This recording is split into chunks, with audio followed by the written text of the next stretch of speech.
자, 그러면 우리 지난 시간에 이어서 이제 우리 바이러스성 식중독 들어가야 되지만 우리가 항상 하죠. 지난 시간 했던 내용 먼저 문제를 통해서 복습을 하고 그 다음에 진도를 나가도록 하겠습니다.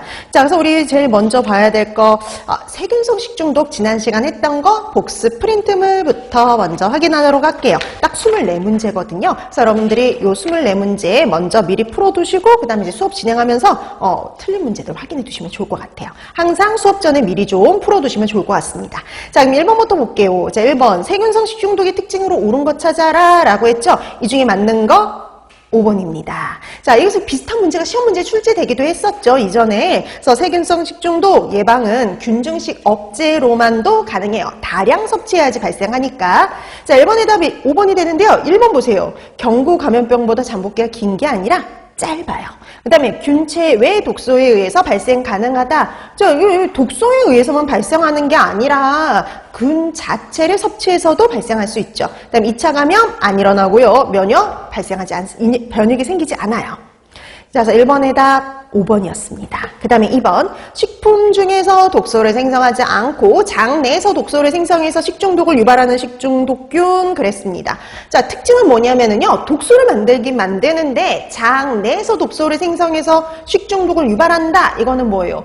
그 중간형 감염 독소용 찾아라 라는 거죠. 자, 이 중에서 중간형에 해당이 되는 거 웰치죠. 이런 웰치균 몇 번에 있냐면 1번에 있죠. 클로스트리디움 퍼플리젠스입니다. 그래서 우리가 분류하는 거 단골은 아니지만 한 번씩 나오는 고전적인 유형이지만 꾸준히 나오는 유형이에요. 자, 그래서 2번의 답 1번이 되겠고요. 그 다음에 3번 살모넬라 식중독의 원인균은 너무 기본이지만 이런 유형의 문제도 나온다 그랬죠. 원인균 찾는 문제. 자, 이 중에서 살모넬라 식중독의 원인균은요. 살모넬라 이렇게 시작을 합니다. 네, 여러분 살모넬라로 시작하는 게요. 1번, 2번, 3번이요. 자, 그 중에 답이 되는 거 3번이죠. 자, 그래서 뒤에 TP, 파라TP가 붙는 경우는 제외된다라고 했으니까 1, 2번 제외하니까 맞는 건 3번밖에 없죠. 그래서 3번의 답 3번이었습니다. 그 다음에 4번. 비브리오 부니피커스의 특징은 그랬어요. 그래서 여러분 식중독균과 관련된 문제는 5번이나 아니면 7번 같은 이러이러한 특징을 보이는 세균은 이렇게 출제가 되지만요.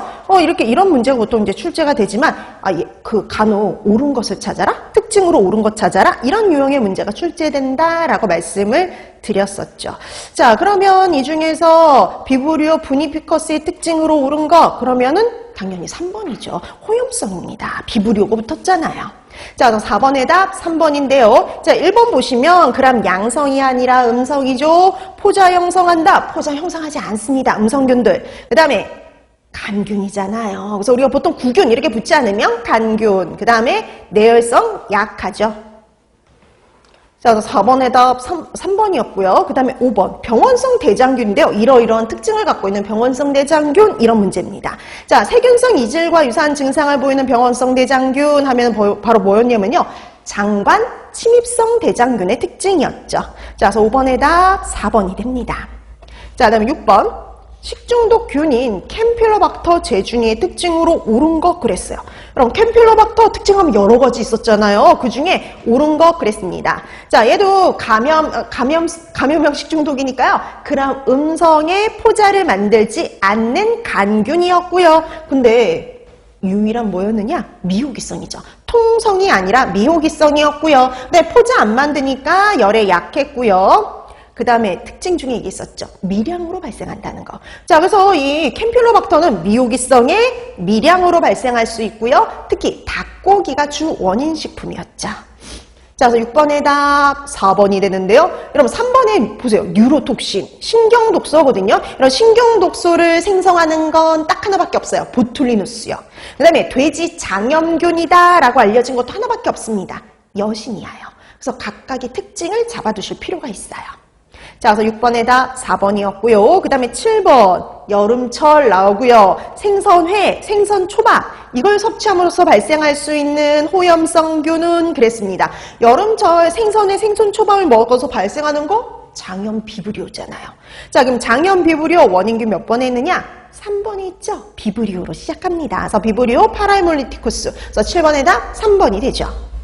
자, 그다음 8번 보실까요? 실제 이렇게 시험 문제에 나올 수 있어요. 다음에서 설명하는 식중독균은 그랬습니다. 그람 양성의 무포자균이고요. 냉장 온도에서 냉장 온도에서 증식 가능하다. 여러분, 냉장 온도에서 증식 가능하다라고 하면 답은 둘 중에 하나예요. 여신이 아니면 리스테리아. 근데 그 중에 그람 양성 그러면은 리스테리아잖아요.